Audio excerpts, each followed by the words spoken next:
Salomão inglês, completo disse, there is a moment, quiet, almost embarrassed, when you open your banking app and feel the small drop in your stomach before the numbers even load. You already know what they will say.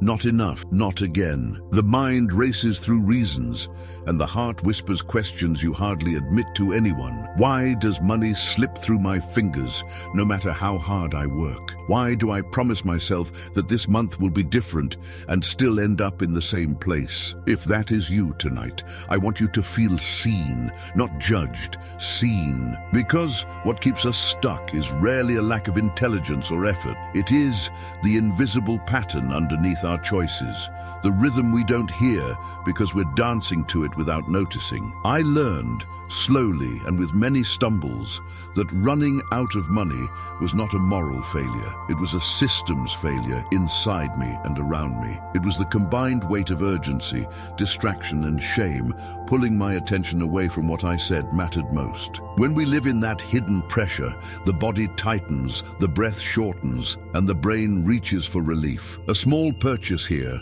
a delay there, a promise to clean it up later, and the current carries us downstream. The problem isn't that we are careless, it's that we have been carried. Some currents feel gentle, some feel like survival. Either way, we end up in the familiar cove called not enough, telling ourselves stories that make the pain livable, but not changeable. Ancient wisdom speaks to this with an honesty our modern world rarely gives us. Solomon's voice rises from the pages like a steady hand on the shoulder. Wisdom builds houses, foolishness tears them down. Stored oil stays, devoured treasure vanishes. The language is simple, but the mirror is clear. What is stored grows. What is unguarded flows away. These aren't religious slogans. They are laws of flow, as real as gravity. Money follows attention. Attention follows emotion. Emotion follows meaning. When meaning is unclear, attention fractures.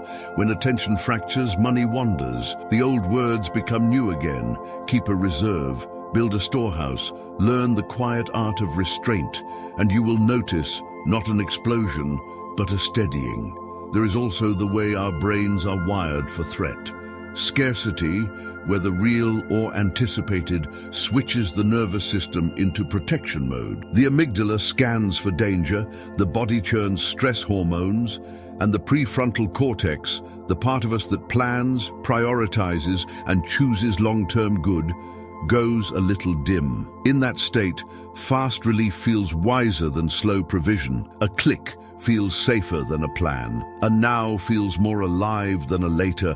We are not broken for feeling this. We are human. But when the nervous system is perpetually alarmed, the budget becomes a battlefield, and every decision costs more energy than it should. We don't just run out of money, we run out of self.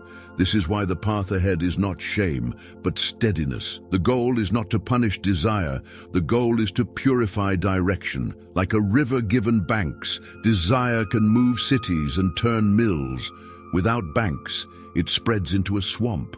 Solomon calls this self-control, a kind of inner architecture. Neuroscience calls it emotional regulation and attentional control, the ability to feel a surge without letting the surge steer the car. Spirituality calls it wisdom, the union of insight and practice. All three point to the same turning. We learn to honor our biology without being ruled by it, and we learn to honor our values with structures that hold when our feelings shift. You might notice how money has a sound in your life, a cadence you've learned to recognize. For some, it's the hum of anxiety at the end of the month.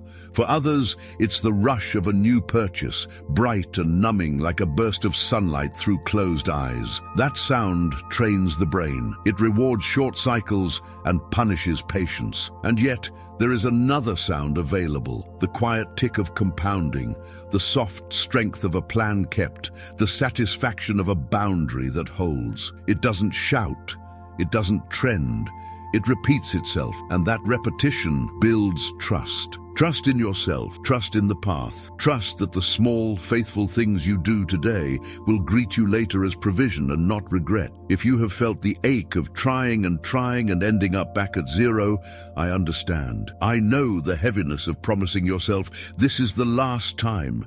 and then being pulled under by the same undertow. I know the sting of comparing your inside mess to someone else's outside order. Shame says you are the problem. Wisdom says there is a pattern, and patterns can be changed. Solomon's counsel is almost startling in its simplicity. Gather a little, let a little rest, plant a little, and in due time you will see how slow can be strong. That isn't a slogan. It is a way of seeing time. Money is not just numbers, it is time in another form. When we treat it that way, rushed hands become patient hands, and patient hands stop dropping what they are meant to carry. There is a gentler story available to you, a story in which your money no longer leaks out of a torn bag, a story in which the month does not end with the same apology to yourself. In that story, you are not scolding yourself into change, you are shepherding yourself into order. You are building small walls that keep the garden safe, not to keep joy out, but to keep fruit in. You are choosing less drama and more depth, less noise and more nourishment. You are letting the body calm down so the mind can see clearly. You are letting the ancient words sit beside modern science and discovering they are not opponents, but companions. Tonight, as you listen, let the pressure loosen its grip just a little. The worry can step back. The breath can come back. You do not need grand gestures to rewrite a life. You need consistent truths and sturdy rhythms, repeated until they become a part of you. You will hear wisdom that is old enough to be trusted and simple enough to be used. And as it enters your days, you will begin to notice something you may not have felt in a very long time, a sense of safety with money, safety in the way you hold it, safety in the way you release it, safety in the way it stays. This is the journey we will walk together, a path from scattered to stored, from frantic to faithful, from barely making it to quietly building it. It is a path of gentle strength. It is a path of clear eyes. It is a path of wisdom. And if part of you doubts that you belong on it, let another part answer with a small yes. Because this time is not about trying harder, it is about seeing deeper. And when you see deeper, you do differently, little by little, again and again, until one day you open your banking app and the drop in your stomach is gone, not because life became perfect, but because you have become planted. There is a way to think about money that steadies the hands before they touch the wallet, a way that slows the breath before the click, a way that brings the mind back online when the heart is loud. This way is older than every trend and newer than your next decision. The wisdom of Solomon does not arrive with noise. It arrives like a craftsman who knows the grain of the wood. It shows where to cut and where to leave alone. It is not a slogan. It is an operating rhythm. When that rhythm moves through a life, numbers begin to make sense because the person holding them begins to make sense too. Solomon speaks in images that go straight to the body. Storehouses instead of leaky purses. City walls instead of broken gates. Seed held back from today so that harvest meets you tomorrow. Counsel around the table so that errors stop repeating in the dark. Quiet gains gathered over time instead of loud risk that leaves you emptier than before. These are not just ideas. They are shapes that your nervous system understands. A storehouse feels safe. A wall feels protective. Seed feels hopeful. Counsel feels steady. Slow gain feels clean. The body hears these shapes and settles, and when the body settles, the mind can weigh choices with clarity that used to feel out of reach. This is practical spirituality at work. The soul asks for meaning. The brain asks for order. Solomon answers both at once. He names the patterns that build houses and the patterns that quietly pull them apart. He points to the truth that what is stored tends to stay, and what is left unguarded tends to go. He honors desire by giving it a path. He respects the limits that keep desire from erasing tomorrow. There is nothing superstitious in this. It is simply how life flows when values are given form, when emotion is given cadence, when attention is given a place to rest. Emotional neuroscience traces the same arc with different words. When scarcity shouts, the alarm center of the brain grows bright and the planning center grows dim. In that state, we reach for quick ease, ease, because quick ease feels like safety. The click becomes a lullaby. The delay becomes a threat. Solomon's images meet that state with compassion and with structure. A storehouse tells the alarm you are not empty. A wall tells the impulse it can wait at the gate. Seed tells the fear that tomorrow is already being planted. Counsel tells isolation that you are not alone in this. Slow gain tells urgency that time can be a friend again. The path ahead will move through these 5 movements like a gentle circle that keeps returning you to center. First, the leaky purse becomes a storehouse, so the flow of money stops escaping unseen and begins to gather with purpose. Then the city without walls finds its gates again, so desire can enter and leave without raiding the house. Then seed is separated from bread, so the future is fed even while today is honored. Then counsel surrounds the plan, so blind spots shrink and costly patterns lose their grip. Then quiet compounding takes the small things and stretches them across months and years until they become strong. You will hear these movements more than once. You will hear them in different words. Repetition is not redundancy. Repetition is how a new rhythm becomes your rhythm. There is tenderness in this frame because it assumes you are human. It assumes that some days are heavier than others and that some seasons ask more of you than you have to give. It assumes that the old stories about money did not begin with you and that some of them have kept you safe even while keeping you stuck. The frame does not scold those stories. It welcomes them to the table and then invites them to grow up. A storehouse is not an accusation. It is a reassurance. A wall is not a punishment. It is a kindness. Seed is not deprivation. It is dignity. Counsel is not weakness. It is wisdom. Slow gain is not boredom. It is peace.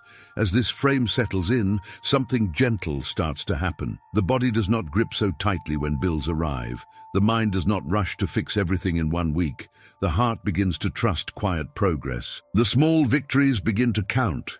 The leaks become visible and therefore stoppable. The impulse loses its crown and becomes a voice among other voices. The future stops feeling like an enemy and starts feeling like a partner. The room inside you grows a little larger. The table grows a little longer.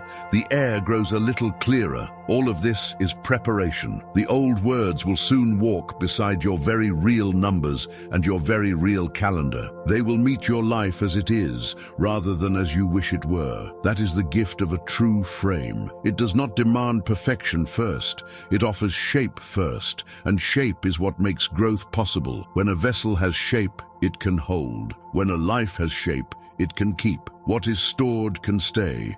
What is guarded can flourish. What is planted can rise.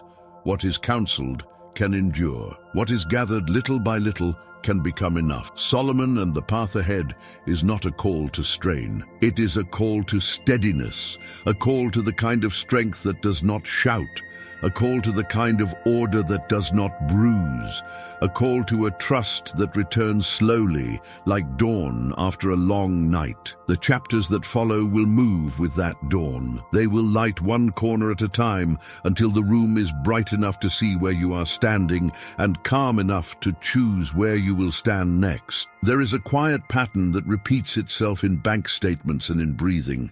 A pattern that whispers the same line month after month even when the paycheck grows. And it sounds like this: my income rises, but my balance never does.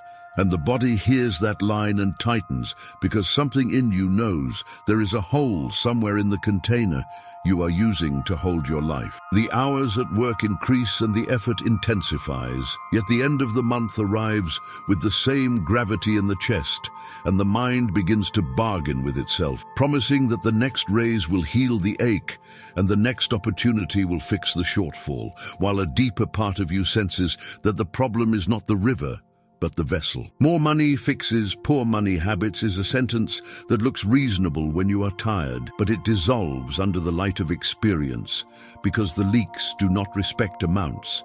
They respect attention, and attention without structure drifts toward whatever soothes the moment. Allocation beats income is a hard truth that turns into a soft relief once it settles in, because it means you are not at the mercy of how much flows in. You are guided by how it is shaped once it arrives.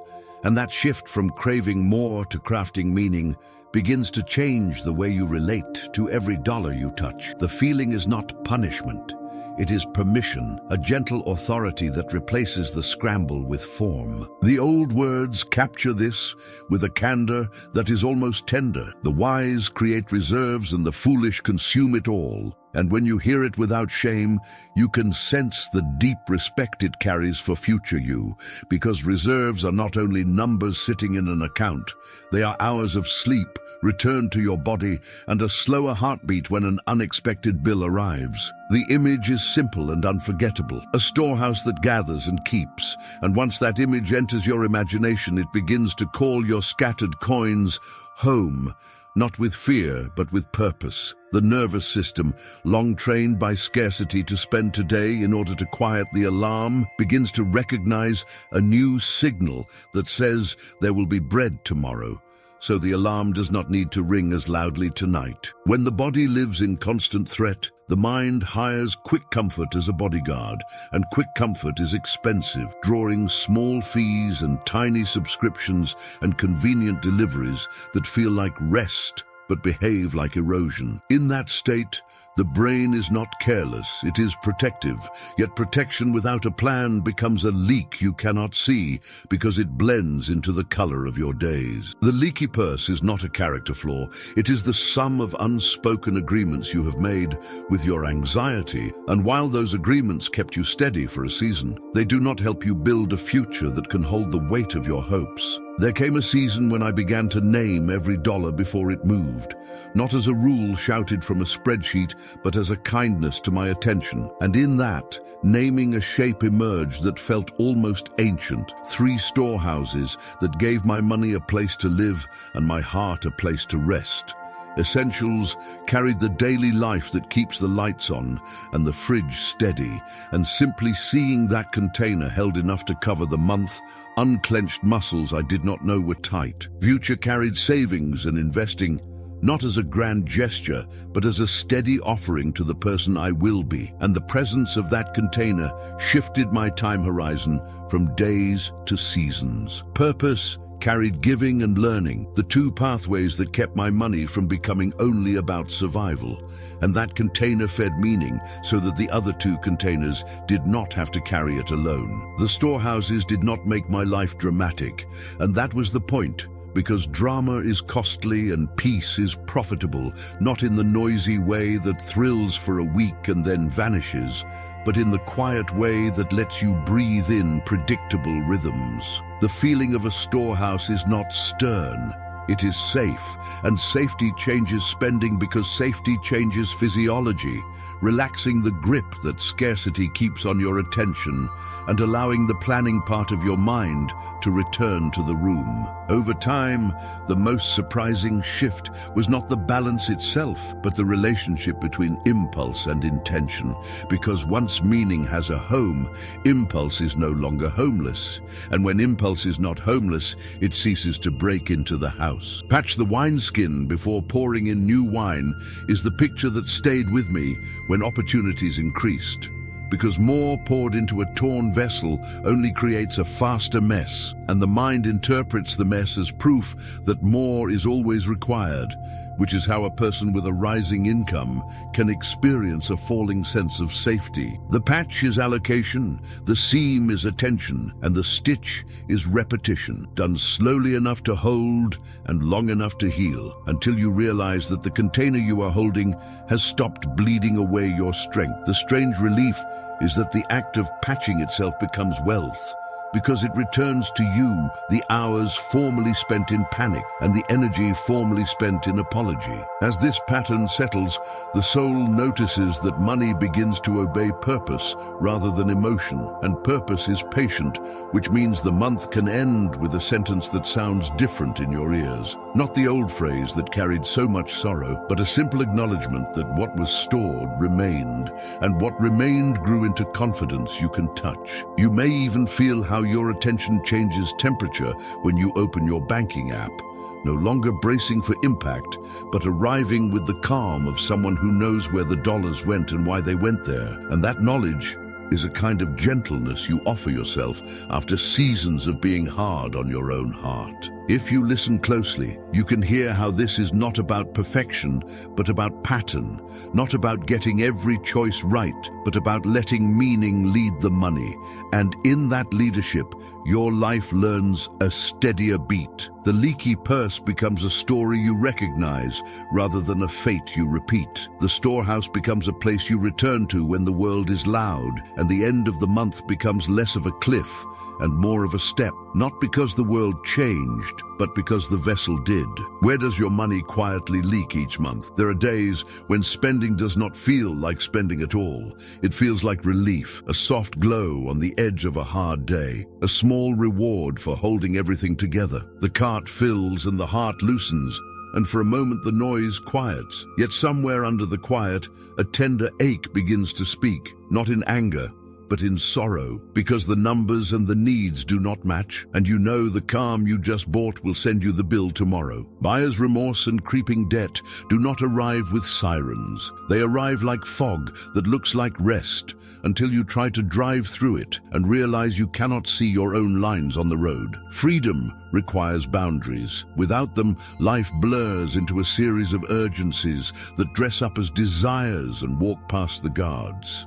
The old words describe a person without self-control as a city with broken walls, and the image lands in the body with an unmistakable clarity. A city without walls is not wicked, it is vulnerable.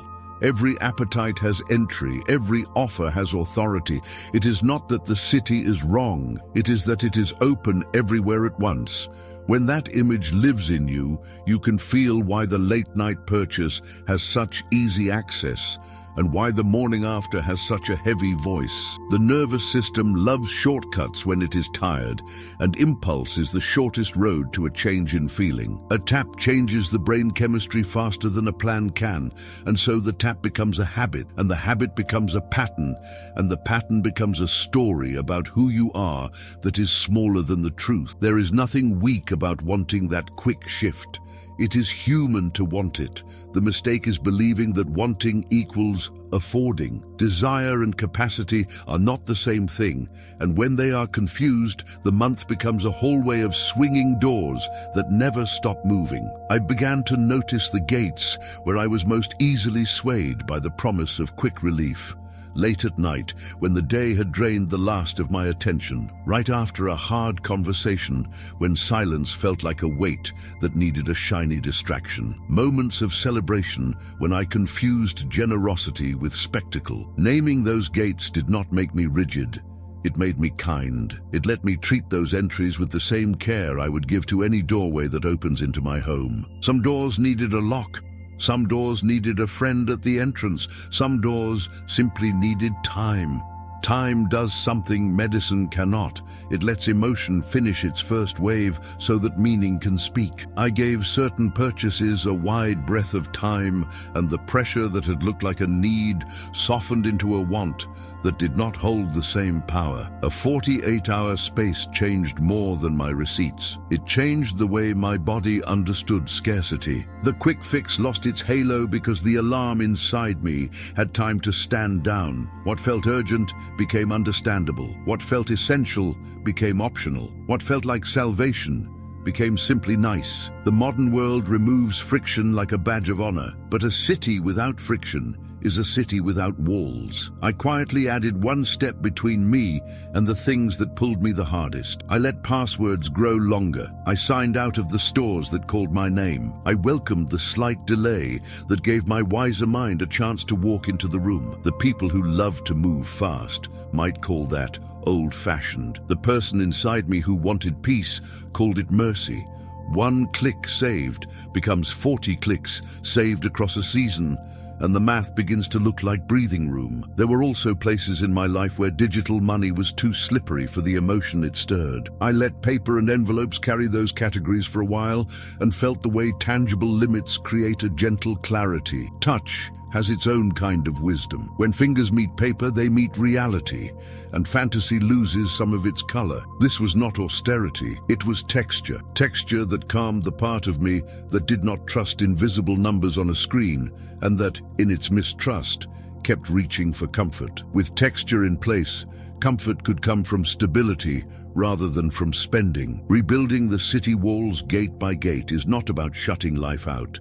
It is about letting life in without letting it empty the house. The more I honored the gates, the more I understood that self-control is not self-denial. It is self-respect. It says to desire, you are welcome here when you come through the right door at the right time. It says to anxiety, you are seen, and also you do not get to run the treasury. It says to celebration, you can be bright without burning the furniture. The tone shifts from apology to stewardship, and stewardship changes the air in a room. There was a night when I almost bought something to erase the day. I could feel the urge like a current. I could hear the story I tell myself when I want to justify the click. I stepped back and heard another story that had been growing slowly in me. I heard the quiet voice that remembered the morning after. I heard the memory of the city with walls and the safety that walls create. The urge did not vanish. It did not need to. It simply lost the crown. I went to sleep, and the next day the thing I had almost bought did not even look like the same thing. It looked like a feeling trying to wear a price tag. Freedom requires boundaries. Say it softly until it begins to live in your bones. Freedom to buy when it aligns with what matters. Freedom to wait when waiting protects the future you are building. Freedom to feel desire fully without being pulled by it down every bright hallway the world offers. This is not a life of constant no. It is a life full of honest yes. Yes to stability. Yes to plans that hold. Yes to joy that does not cost tomorrow. The walls do not make the city smaller. The walls make it inhabitable. You may find that as the walls rise, shame falls. You may find that as the gates turn, the old stories lose their volume. You may find that the quiet becomes a friend again, and that you can sit in it without running for a purchase to fill the space. The heart learns. The body learns. The mind learns, and money, which once felt like a storm, begins to feel like weather you can predict and prepare for. Which gate needs a guard this week? There is a feeling you know well, the quiet tug that says investing feels risky while spending feels safe, and yet the money keeps disappearing as if a tide were pulling it back out of your hands. The purchase soothes the nerves in the moment, and the reward pathways in the brain light up like a small sunrise, but the calm is thin, and the morning after arrives with the same absence. It is not that you do not care. It is that today keeps winning the argument with tomorrow, and tomorrow, patient but persistent, keeps sending the bill to your doorstep. I once believed that every dollar should answer the needs of today, that all money was bread for the table in front of me. It sounded responsible to think that way, even generous, yet it left no room for anything to grow beyond the hour. The old wisdom cuts through the fog with a farmer's clarity. Some dollars are not bread. Some dollars are seed. Seed looks like something you cannot eat. Seed looks like loss when you bury it. Seed looks like less when you spread it wide. But seed becomes a field, and a field becomes shelter, and shelter becomes the story of a life that stops running out. I began to see my income as three kinds of work moving together like a team that knows its roles.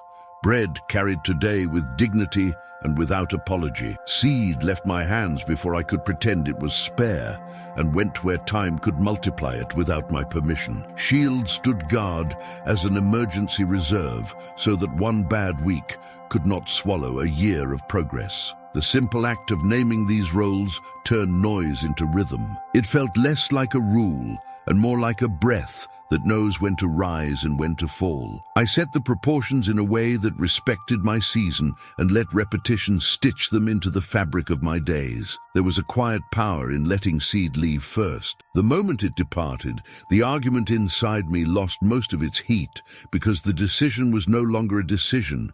It was a design. I did not have to wrestle with the same feelings over and over again. Compounding began its slow work, invisible at first, then visible enough to steady me when impatience tried to bargain its way back. Shield stood there like a calm friend, not flashy, not loud, simply present, protecting the plan from the small storms that used to knock everything over. Bread became simpler, cleaner, honest about what it could do and what it could not do. Emotional neuroscience helps explain why this shift felt like mercy. When tomorrow is unfunded, the body stays on alert, and the mind reaches for quick relief because the future feels hostile. When seed moves first, the body receives a different message. Safety is arriving from the future into the present. The alarm eases. The planning center of the brain brightens. The desire to soothe remains human, but it no longer drives the cart. The nervous system learns a quieter pleasure, the kind that comes from being aligned with your own values across time. The ancient Counsel speaks of dividing your portion into several parts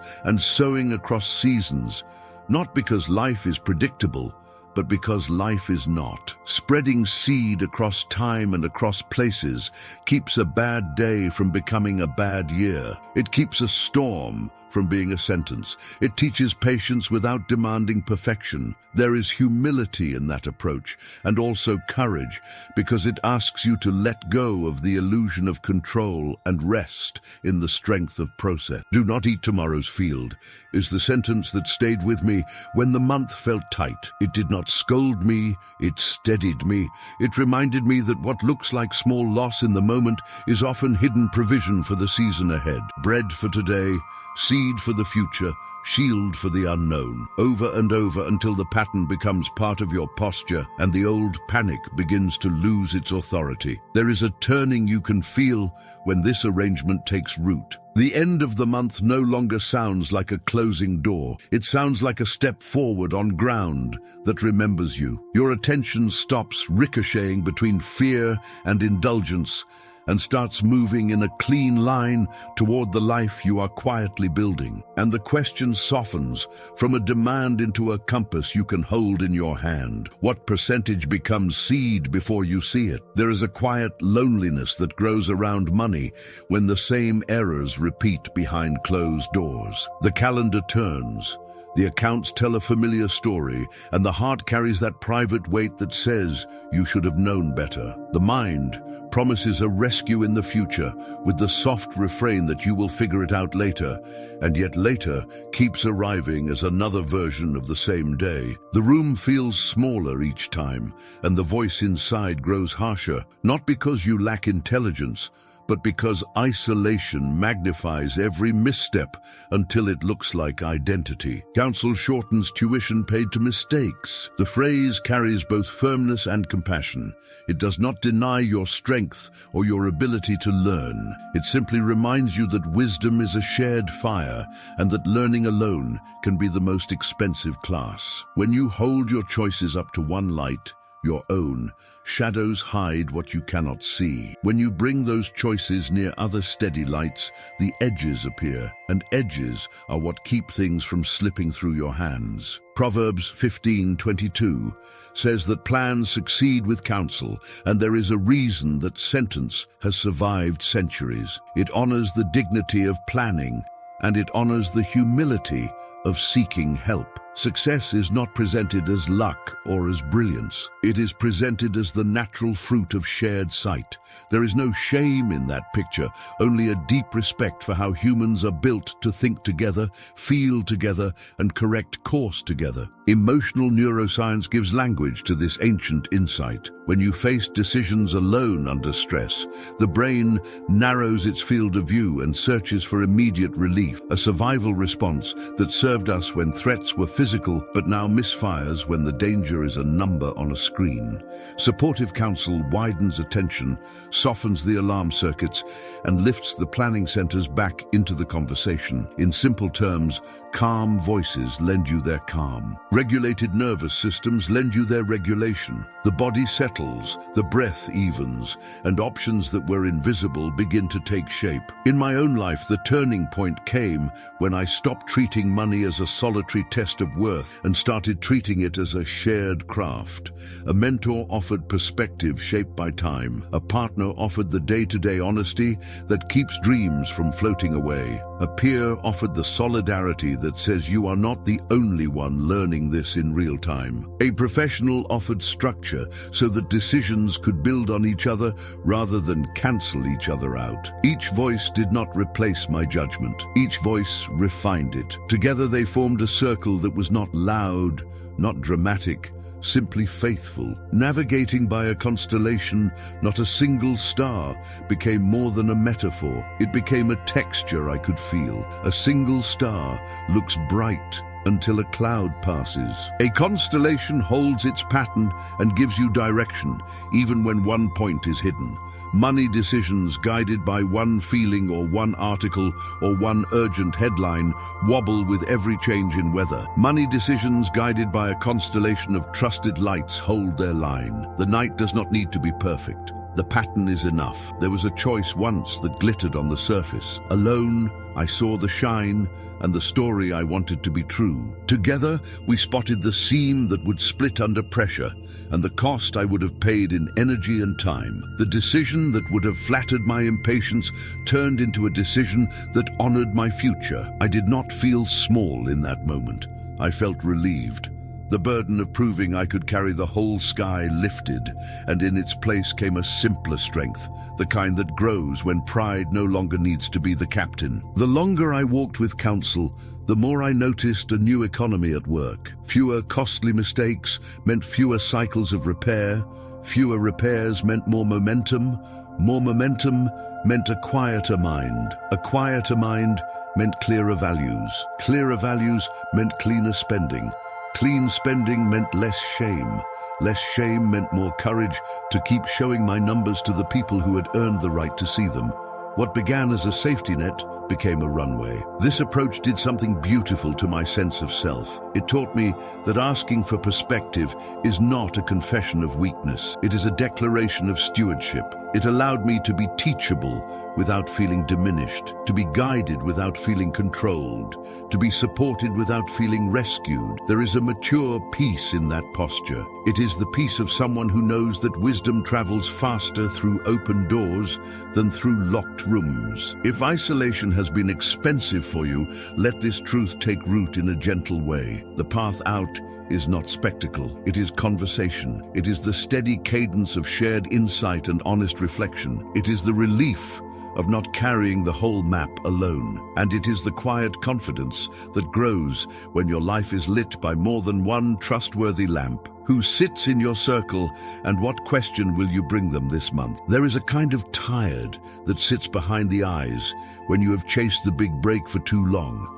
A tired made of late nights with calculators and early mornings with doubt, and beneath it all the ache of feeling perpetually behind, even when you try harder than before, because each bold move promises to finally change the story, and each bold move leaves a ripple of noise that fades faster than the bill it creates. The rush is real, the lift is real, the little fireworks in the brain are real, yet the morning after tells a different truth, and the account tells it again, and the quiet inside you knows that the path of constant intensity cannot carry you to peace. Quiet compounding beats loud jackpots. The sentence looks small, but it contains a revolution because it asks you to trade spectacle for steadiness and applause, for accumulation and urgency for rhythm. Solomon's wisdom meets you here with a voice that feels like cool shade on a hot day, teaching that hasty money thins out while steady gathering grows, not as a threat, but as a map drawn by someone who watched long seasons and trusted what time can do when it is respected. The wisdom is not against joy or ambition. It is for roots that hold when winds rise. It is for growth that still looks honest when the lights are turned on. The nervous system has its own reasons for preferring the sudden win.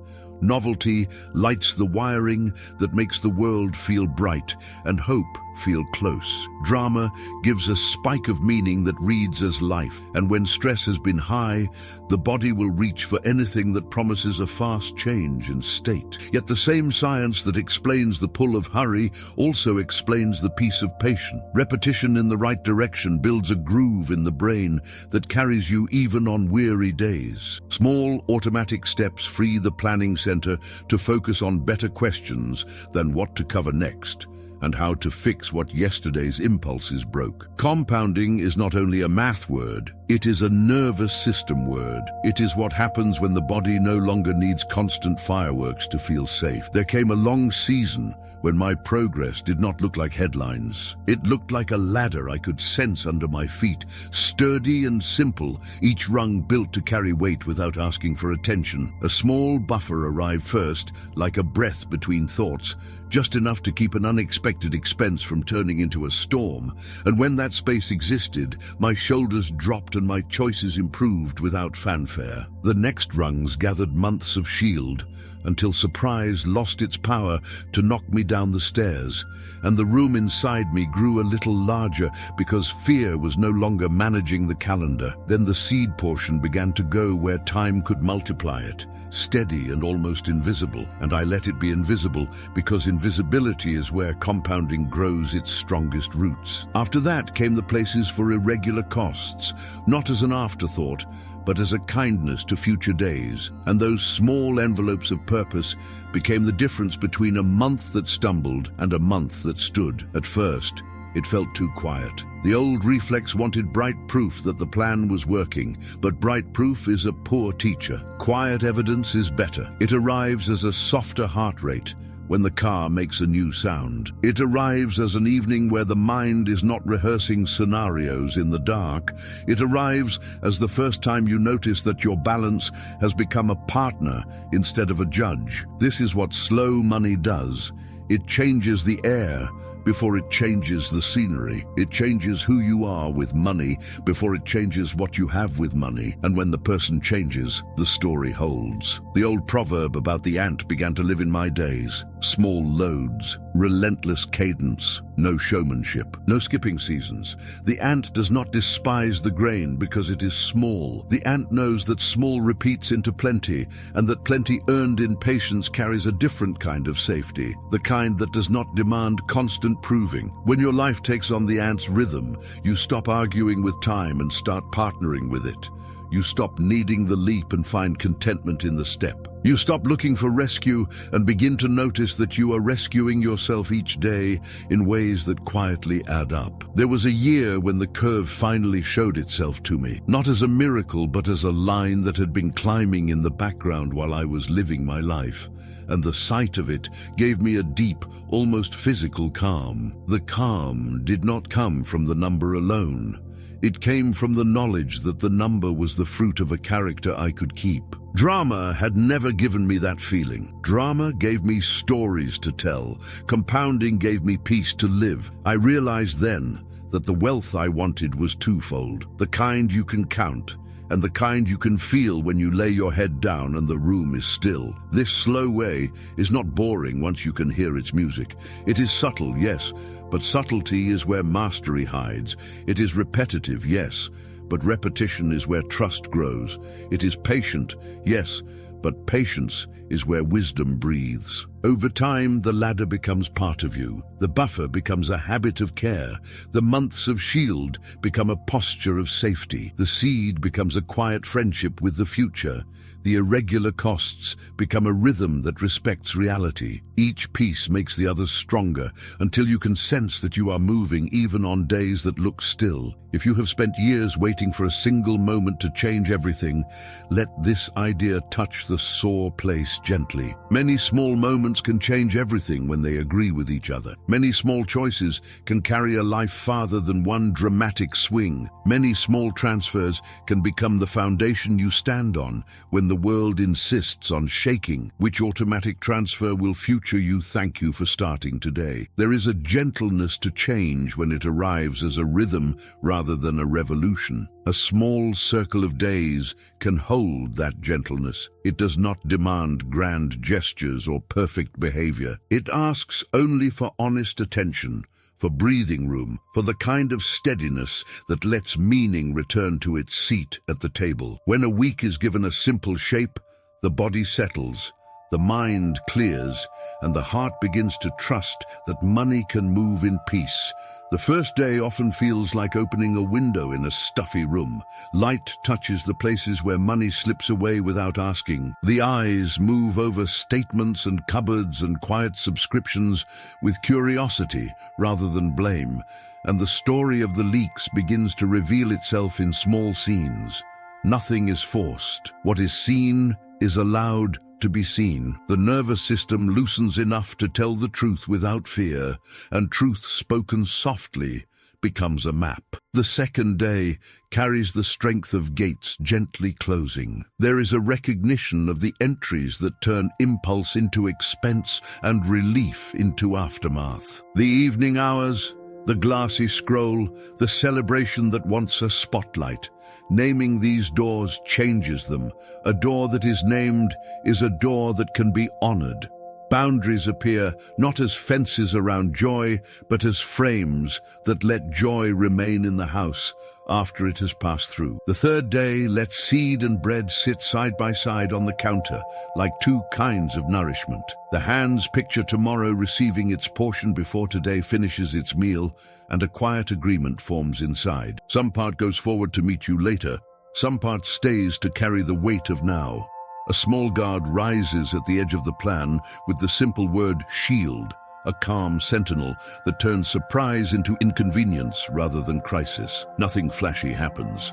Something faithful does. The fourth day listens for the sound of time doing its work. There is a subtle shift when seed is allowed to leave early and often. The argument inside loses heat because the decision has a home. The mind notices the relief that arrives when a future is funded in ways too small to brag about, but too steady to ignore. Peace does not ask for applause. Peace asks for pattern, and pattern answers quietly. The fifth day brings the table into view, a mentor's voice, a partner's clear eyes, a friend who knows your season, a professional who knows the terrain. Numbers that once felt like a private trial become lines that can be read in company, and the room grows larger because it is not held by one person's breath. Under that shared light, errors shrink to the size of lessons, and lessons become steps that carry you farther than willpower ever did. The sixth day nods toward the irregular costs that used to ambush the month. They are not treated as enemies. They are given a place to sit. Birthdays and tires and small repairs take their seat in advance, and the calendar begins to feel like a companion rather than a trickster. When life is respected in its real shape, money stops needing to perform and begins to serve. The seventh day rests, not as a reward for perfection, but as a pause that allows the soul to measure the week by the quiet inside, rather than by spectacle outside. The breath is counted, the shoulders lower. Gratitude adds a softness to the air, not because everything is finished, but because everything is finding form. A circle has been drawn that you can walk again, and walking it again turns hope into habit. Now, the parable. There was a village that lived between a river and a desert. The river was generous, but it was not constant. Some seasons it swelled and sang. Some seasons it whispered and hid among the stones. The people were good and hard-working, yet their storerooms were often empty, and their nights often long. They spent their bright days as if the river were a promise, and met their lean days as if the river had betrayed them. One year, an elder began to patch the roofs, and mend the bags and build small storehouses, while the river ran strong. The work was plain and quiet and unremarkable, and the village smiled and said the elder had become overly careful. Then a dry season settled over the valley. The river thinned, the elder's house stood.